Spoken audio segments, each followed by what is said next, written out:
All right, thank you very much. It's great to see everyone here, and it's great to see the program come to life. So thanks for coming back for probably the first live conference in a long time. But so this is something that we've been working on.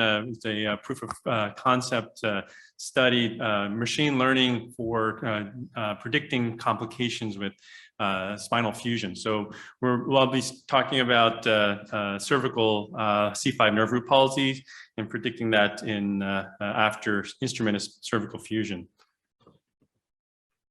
So I'd like to acknowledge my co-authors and my collaborators. So we've been working with the School of Engineering as well as the University of Cambridge on this to get the machine learning algorithms so that we could use to analyze.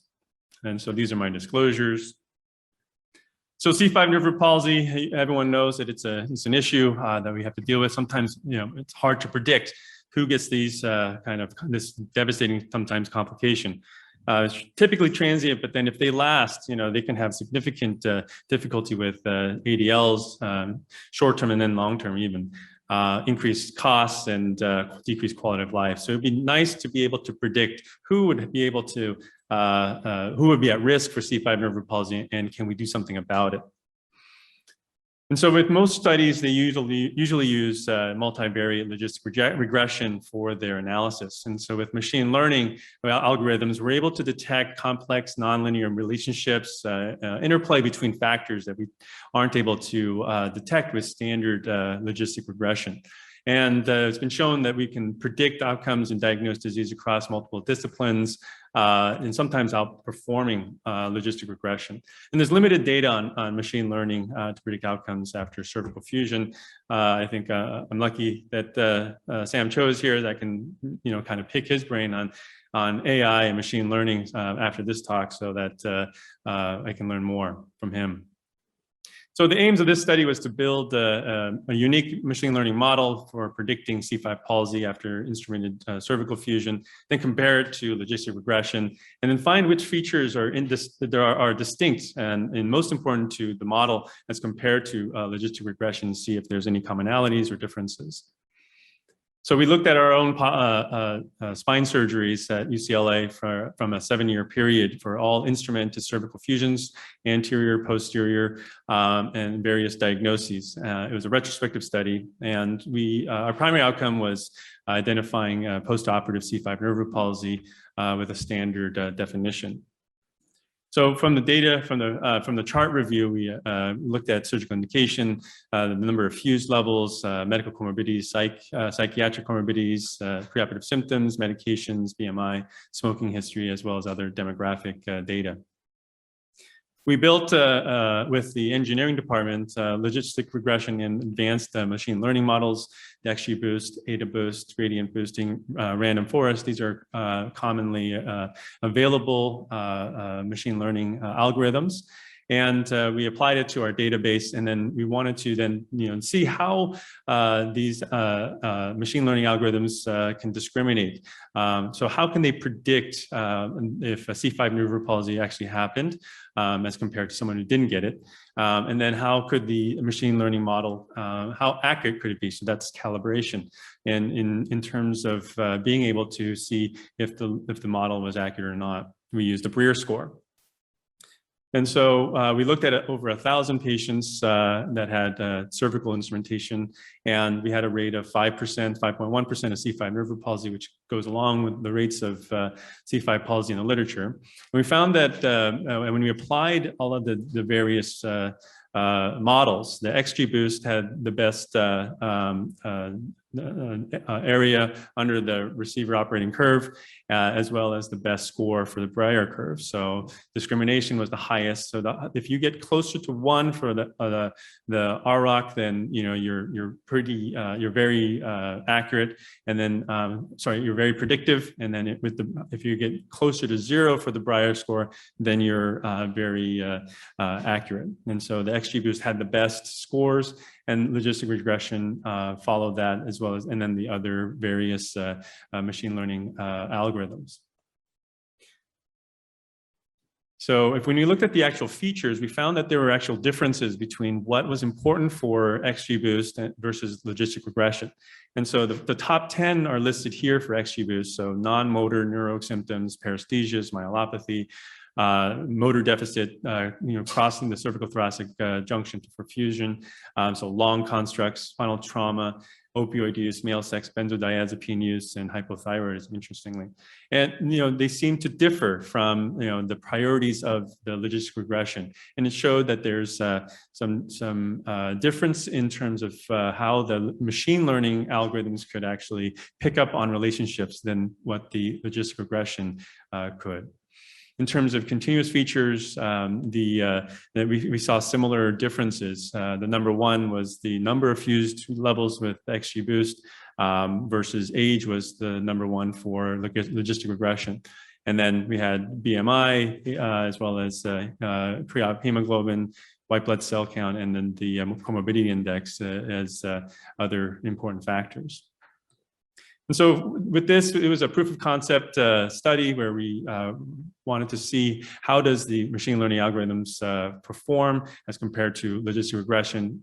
We were able to find that there were differences, and so it suggests the ability to capture complex interactions between different variables and factors, and potentially be able to identify different risk factors. And so hopefully we'll be able to, with these machine learning algorithms, be able to identify who is at high risk and be able to then identify them and counsel if possible.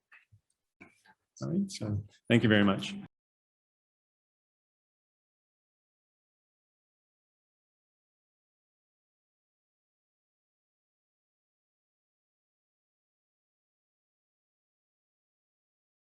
So we were talking a lot about dysphagia before, and I'm going to give a shout out to Chol because I'm going to use I'm going to use that dove in this thing. So this is dysphagia in the same, in the same cohort. So again, my collaborators and co-authors, disclosures. So dysphagia, we talked a lot about today, is a common complication. It can be associated with adverse outcomes, and being able to predict this preoperatively would be beneficial, so that we can then be able to, use steroids in particular patients, or if we were to do something different, different kind of plate or whatnot, then we would be able to perhaps identify who are at risk and do something differently. So again, machine learning and logistic regression, there's differences. And so we use the same kind of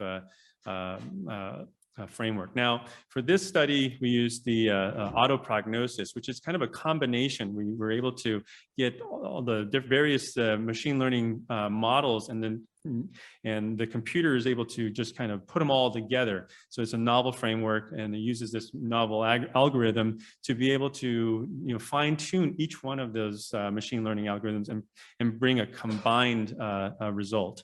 And we've actually published on this, where this auto prognosis has been shown to be able to predict complications with total hip arthroplasty, but in other fields, diabetic patients, cystic fibrosis patients as well. And so this is that pipeline in which all the patient data is fed into the computer, and it's able to then look at all the variables and then be able to put them all together for some sort of risk prediction. So we wanted to build this Ensemble model and then predict it for dysphagia, and then again, compare the performance with logistic regression and see which features are important and compare and contrast. So the same population, we just applied it to dysphagia, and we use your Dove questionnaire, and that the residents found that they thought, oh, this would be easy to be able to administer to patients postoperatively. So shout out there. And had a 2-year follow-up from that. We did a chart review, again, the same variables and features, and we built the Ensemble as well as the logistic regression and all the other machine learning models. And again, we calculated discrimination and calibration of the various models. So it was the same population of 1,024 patients, and we had a 6.1% dysphagia rate This is a mix of both anterior and posterior, so it's not just anterior alone. So there's it's a heterogeneous group here. And we found that the autoprognosis performed quite well. It was the best performing as compared to the logistic regression for sure, as well as the other variables, models. Then we were able to find that the area under the curve as well as the Brier score were the best here. And again, there's very stark differences between the autoprognosis features that were found to be important and the logistic regression. And so, these are the top 10. So degenerative disc disease, isolated anterior fusion, which makes sense, fixation for spinal fracture, deformity, dialysis dependent pseudoarthrosis, bipolar disorder. And this is the second time that some sort of psychiatric problem came up in both C5 palsy and in dysphagia. And so that can kind of make sense with, some of the complications that we could get with this population. Male sex, again, anterior approach, and then posterior fusion. And it's different with the logistic regression analysis. So we were able to find that we were able to get a different list of features. And here's our top 6 in terms of age, continuous feature. Again, age is the same, but the others were very different. And so we were able to find that this novel algorithm for predicting dysphagia, we're able to find a list of variables that we can then say, all right, these are patients maybe like psychiatric patients could be at risk for dysphagia. So if they have a history of bipolar disorder or psychiatric meds, maybe think twice about doing some sort of preoperative exercises, intraoperative steroid use, lower profiles, plates, things like that, things to try to reduce our chances of having dysphagia. All right, thank you very much.